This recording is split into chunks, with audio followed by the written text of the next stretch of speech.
నమ్మకం అమ్మ లాంటిది. మా మీద మీ నమ్మకం మిమ్మల్ని తప్పకుండా అమ్మని చేస్తుంది.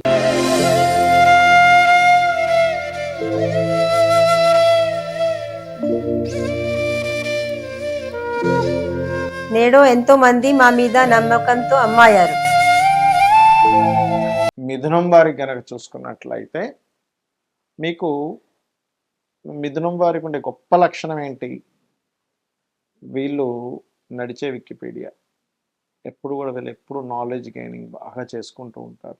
అయితే మీకు ధనాన్ని ఇచ్చే గ్రహాలు ఏమిటి, ధనయోగం బాగుండాలంటే ఏ గ్రహాలు మీకు స్ట్రెంగ్తెన్ అవ్వాలి, ఏ దేవతారాధన చేసుకోవాలి, ఏ మంత్రం చదువుకోవాలి అనేటువంటి అంశాలు చెప్తుంది నేనైనప్పటికీ చెప్పిస్తుంది సాక్షాత్ లలిత అమ్మవారిగా భావిస్తూ ఆ అమ్మవారి అనుగ్రహం కూడా మీకు పరిపూర్ణంగా కలగాలని మనస్ఫూర్తిగా కోరుకుంటూ, ఫస్ట్ ఆఫ్ ఆల్ ఏంటంటే మీకు ధనాన్ని ఇచ్చే కారకుడు న్యాచురల్స్గా మీకు సెకండ్ లార్డ్ చంద్రుడు.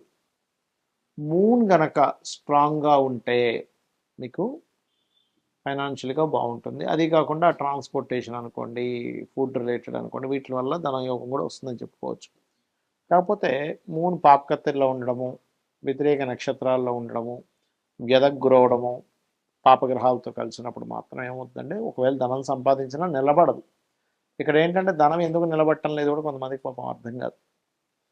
అయితే మీకు ధనం బాగా నిలబడాలి అంటే మీరు చేయవలసింది ఏంటంటే ముఖ్యంగా మీరు లాభాధిపతి, దశమాధిపతి ఈ గ్రహాలను యాక్టివ్ చేసుకోవాలి మిథునం వారు.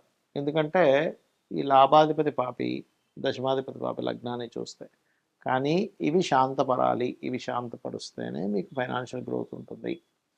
అంటే కుజ, గురువు, వీలైతే సెకండ్ లార్డ్ ఇంకా వీక్గా ఉన్నట్టు చంద్రుడి దగ్గర కూడా చేసుకుంటే మంచిది. ఎందుకంటే న్యాచురల్గా సెకండ్ లార్డ్ కాబట్టి కుజ, గురువు, చంద్రుడు ఈ గ్రహాల దగ్గర దీపారాధన చేస్తూ ప్రధానంగా మీరు ఏ రోజుల్లో చేయాలి? గురువారము, మంగళవారము అండ్ శనివారము, సోమవారం ఈ 4 రోజులు చేయండి.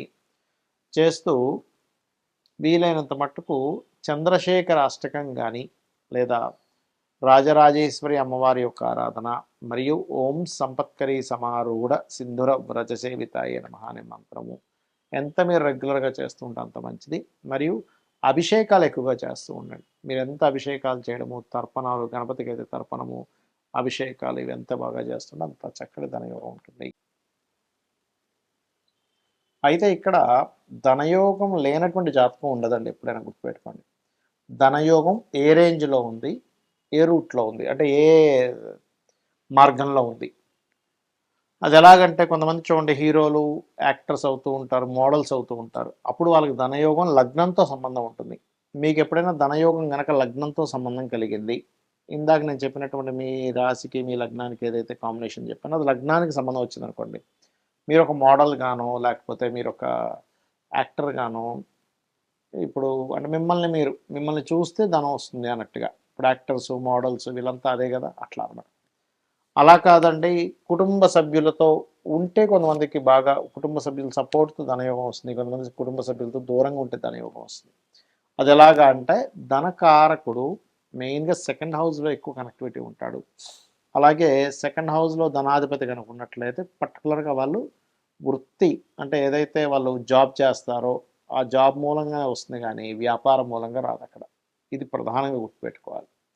అంటే మీ యొక్క జన్మజాతకంలో వ్యాపార మూలం కూడా వస్తుంది, రాదని చెప్పట్లేదు. కాబట్టి బుధుడు స్ట్రాంగ్గా ఉండాలి.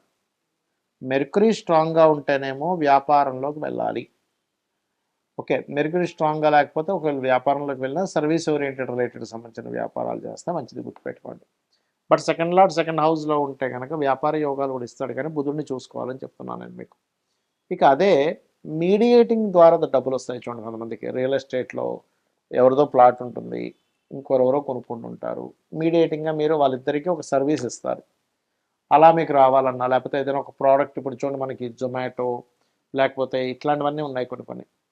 అవి ప్రోడక్ట్ వాళ్ళది కాదు, ప్రోడక్ట్ ఒకరు అమ్ముతారు, ఇంకొకరికి అవసరం ఉంటుంది, వీళ్ళ మధ్యలో ఉండి వాళ్ళు ఒక యాప్ క్రియేట్ చేసి చేస్తుంటారు. అలాంటప్పుడు ఏంటంటే థర్డ్ లార్డ్ ఇస్తున్నాడని అర్థం చేసుకోవాలి. అంటే థర్డ్ హౌస్ కనుక మీకు ధనయోగంలో కనెక్ట్ అయితే అప్పుడు మీరు ఓకే నేను ఆన్లైన్లో మీడియేటింగ్గా ఏదైనా చేయాలి, అంతేగాని అలా ఆన్లైన్ అన్నాను కదా అని వెళ్ళిపోయి మీరు ఆన్లైన్లో ఈ పేకాటలు ఇవి ఆడటం కాదు. మరి కొంతమందికి భూమి మూలంగా ధనయోగం ఉంటుంది, లేదా ప్రాపర్టీస్ మూలంగా ధనయోగం ఉంటుంది. అంటే కొంతమంది ఏం చేస్తారంటే ప్రాపర్టీస్ మీద కనుక ధనయోగం ఉంటే మీరు ప్రాపర్టీస్ మీదే మీరు ఇన్వెస్ట్మెంట్ చేయాలి. అయితే అది ఎలాగా, గృహం మీద చేస్తారా స్థలం మీద చేస్తారా అని చూసుకోండి. గృహం మీద అయితేనేమో శుక్రుడు బాగుండాలి, స్థలం మీద అయితే కుజుడు బాగుండాలి, గుర్తుపెట్టుకోండి. అంటే ఇక్కడ మనం అర్థం చేసుకోవాల్సింది ప్రతి ఒక్కరికి ధనయోగం ఉంటుంది, బట్ అది ఏ రూపంలో ఉందో తెలుసుకోగలగాలి. అది తెలుసుకోకుండా టైము అంతా వేస్ట్ అయిపోయి కొన్ని సంవత్సరాల తర్వాత అప్పుడు తెలిసి అప్పుడు సక్సెస్లోకి వస్తుంటారు. ఇక అలాగే ఈ 4th హౌస్ కనుక కనెక్టివిటీస్ వస్తే అందులో శుక్రుడు కానీ చంద్రుడు కానీ ఇన్వాల్వ్ అయితే ఈ క్యాప్స్, లేకపోతే ఈ ఫుడ్ రిలేటెడ్ సంబంధించినవి, సెకండ్ హౌస్ కూడా ఫుడ్ చంద్రుడు వచ్చినా ఫుడ్ రిలేటెడ్ చేసుకోవచ్చు, అలా 7th హౌస్కి వచ్చినా కూడా. ఇక 5th హౌస్కి ధనయోగం కనెక్ట్ అయింది అనుకోండి, ఉదాహరణకి క్రియేటివిటీ, సినిమా ఫీల్డ్లో వాళ్ళు, ఫ్యాషన్ డిజైనింగ్స్, ఇవాళ ఏదైతే క్రియేటివ్తో సంబంధం ఉంటుందో, అందంతో సంబంధం ఉంటుంది, మగ్గం వర్క్ కూడా తీసుకోవచ్చు అక్కడ. అలా 6th హౌస్ కనుక కనెక్ట్, 5th హౌస్ కనెక్టివిటీ వస్తే ఇంకోటి కూడా ఏంటంటే మెడికల్ కూడా అండి. అంటే మీకు కనుక ధనయోగం పంచమ స్థానంతో సంబంధం కలిగి ఉంటే మీరు ఆరోగ్య సంబంధించిన వాటిలోకి వెళ్ళడం ద్వారా, అందులో పర్టికులర్గా రవి సంబంధం వస్తే కనుక ఆరోగ్యం ద్వారానే మీకు డబ్బులు వస్తాయి. అంటే మీరు ఆరోగ్యంగా ఉండడం వల్ల కాదు మెడికల్ షాపులు, హాస్పిటల్స్, జిమ్స్ ఇట్లా తీసుకోవాలి. ఇక 6th హౌస్ కనెక్టివిటీ కనుక ధనయోగానికి వస్తే చిట్ ఫండ్స్ నడుపుతూ ఉంటారు. కొంతమంది చూడండి, ఎంతోమంది చిట్ ఫండ్స్ నడిపి లాస్ అయిపోతే కొంతమంది చిట్ ఫండ్స్లోనే కోట్లు సంపాదిస్తారు.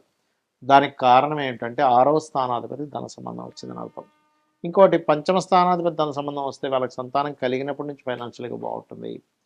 6వ స్థానాధిపతి ధన సంబంధం వస్తేనేమో వాళ్ళు అప్పు తీసుకొని కోటీశ్వర్లే, మళ్ళీ అప్పులు కూడా తీర్చేయగలుగుతారు. అదే అప్పు స్థానం కారకుడు పాడైతే కనుక అప్పులు పాలవుతారు ఎక్కువగా, అది గుర్తుపెట్టుకోండి. అలాగే 7వ స్థానం ధన సంబంధం వస్తే ఇక్కడ ఏంటంటే సోషల్ మీడియాస్ ద్వారా, లేకపోతే జీవిత భాగస్వామి వాళ్ళ లైఫ్లోకి ఎంటర్ అయినప్పటి నుంచి వాళ్ళకి ఫైనాన్షియల్ గ్రోత్ చాలా బాగుంటుంది, గుర్తుపెట్టుకోండి. అలాగే మరొక విషయం ఏంటంటే ఇక్కడ మీరు అష్టమ స్థానం ధనయోగం వస్తుంటుంది ఒక్కోసారి. అది ఎట్లాగండి అంటే అన్స్ట్రస్ ప్రాపర్టీస్, అంటే తాతగారు ఆస్తి మూలంగా దాన్ని డెవలప్ చేసుకోవడం ద్వారా, లేకపోతే రీసెర్చెస్ మూలంగా, ఏదైనా పిహెచ్డీ చేయడం ద్వారా. కొంతమంది అడుగుతుంటారు, ఏమంటే నేను పిహెచ్డీ చేస్తే నాకు ఉపయోగం ఉంటుందా అని అడుగుతూ ఉంటారు. అలా ఏంటంటే వాళ్ళకి ధనయోగం కనుక అష్టమ స్థానం రీసెర్చ్తో సంబంధం ఉంటే పిహెచ్డీ చేయడం ద్వారా వాళ్ళు ఇంకా గ్రో అవుతారు ఫైనాన్షియల్గా. ఇక 9వ స్థానానికి కనుక ధనయోగం సంబంధం ఉంటే వాళ్ళు స్కూల్స్, కాలేజెస్, టీచింగ్ లైన్స్లోకి వెళ్ళడం మంచిది. దశమానికి కనుక ధనయోగం వస్తే జాబ్సే, ఇంకా అందులో డౌట్ లేదు. లాభానికి కనుక ధనయోగం వస్తే అది ఏ గ్రహం ద్వారా వచ్చిందో తెలుసుకోగలగాల, ఆ రకంగా వ్యాపారాలు చేసుకోవచ్చు. వ్యయస్థానానికి ధనయోగం వస్తే ఉన్న వ్యక్తి ఉన్న ప్లేస్లో కాకుండా ఇతర ప్రదేశాలకు వెళ్ళడం ద్వారా విదేశాల మూలంగా ధనయోగం ఏర్పడుతుంది, ఇది గుర్తుపెట్టుకోండి. ఇక ఈ ధనయోగం ఫస్ట్ అసలు ఏ ఇయర్లో ఉందో చెక్ చేసుకోవాలి. అంటే ఎలాగా, మహాదశలు అంతర్దశలు ఏ సంవత్సరం నుంచి ఏ సంవత్సరం లోపల మీకు కనెక్ట్ అవుతున్నాయి. ఎర్లీ ఏజ్లో ఉందా, కొంచెం మిడిల్ ఏజ్లో ఉందా, లేట్ ఏజ్లో ఉందా ధనయోగం అనేటువంటిది, పాపకత్తెరలో ఉందా, శుభకత్తెరలో ఉందా, దానికి మహాదశ అంతర్దశలతో పాటు గోచారం ఎంతవరకు సపోర్ట్ చేస్తుంది, ఇవి ప్రధానంగా తెలుసుకోవాలి. ఇవి తెలుసుకోకుండా అయ్యో నాకు రావట్లేదని, లేదా అతనికి అసలు ఏ వ్యాపారం ఏ రూట్లో ఉందో తెలియక ఇబ్బంది పడుతుంటారు. కాబట్టి ఇది పాపకత్తెరలో ఉంటే పాపగ్రహాలకు దానం ఇస్తూ ఉండాలి. ఓం సంపత్కరీ సమారూఢ సింధుర వ్రజ సేవితాయ నమః, ఓం ధర్మాధ్యక్ష ధనాధ్యక్ష ధనధాన్య వివర్ధనీయ నమః చేసుకుంటే అన్ని విధాలా బాగుంటుంది.